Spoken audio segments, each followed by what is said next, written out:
Educated, a Memoir, by Tara Westover. Prologue. I am standing on the red railway cars that sits abandoned next to the barn. The wind soars, whipping my hair across my face and pushing a chill down the open neck of my shirt.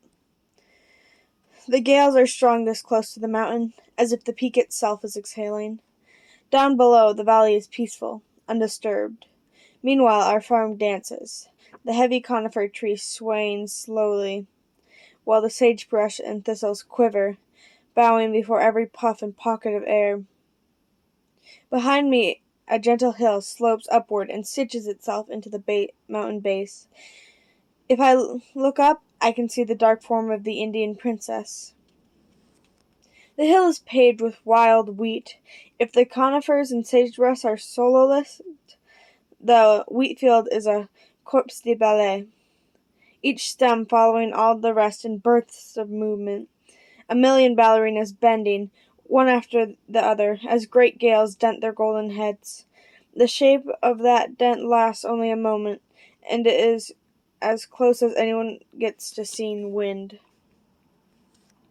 Turning towards our house on the hillside, I see movements of different kind, tall shadows stiffly pushing through the currents.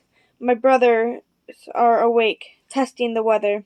I imagine my mother is at the stove, hovering over bran pancakes. I picture my father hunched by the door, lacing his steel-toed boots and threading his calloused hands into welding gloves. On the highway below, the school bus rolls past without stopping. I am only 7, but I understand that this is fact more than any other that makes my family different. We don't go to school. My dad worries that the government will force us to go, but it can't, because it doesn't know about us. 4 of my parents' 7 children don't have birth certificates. We have no medical records because we were born at home and have never seen a doctor or nurse. We have no school records because we never set foot in a classroom. When I am 9, I will be issued a delayed birth certificate of birth. But at this moment, according to the state of Idaho and the federal government, I do not exist. Of course I did exist. I had grown up preparing for the days of abomination, watching for the sun to darken, for the moon to drip as if with blood.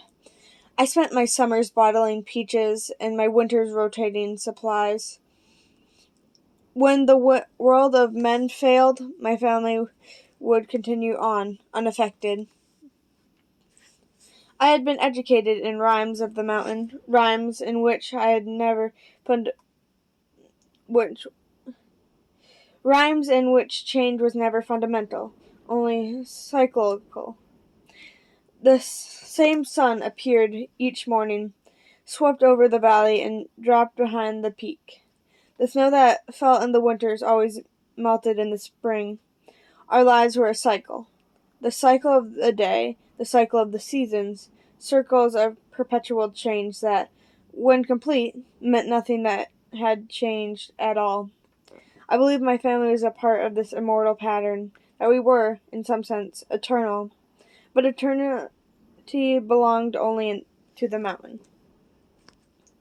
There's a story my father used to tell about the peak. She was a grand old thing, a cathedral of a mountain. The range had other mountains, taller, more opposing, but Buck's Peak was the most finely crafted. Its base spanned a mile, its dark form swelling out of the earth and rising into a flawless spire. From a distance, you could see the impressions of a woman's body on the face of the mountain. Her legs formed huge ravines, her hair a spray of pines fanning over the northern ridge. Her stance was commanding, one leg thrust forward into a powerful movement, more stride than step.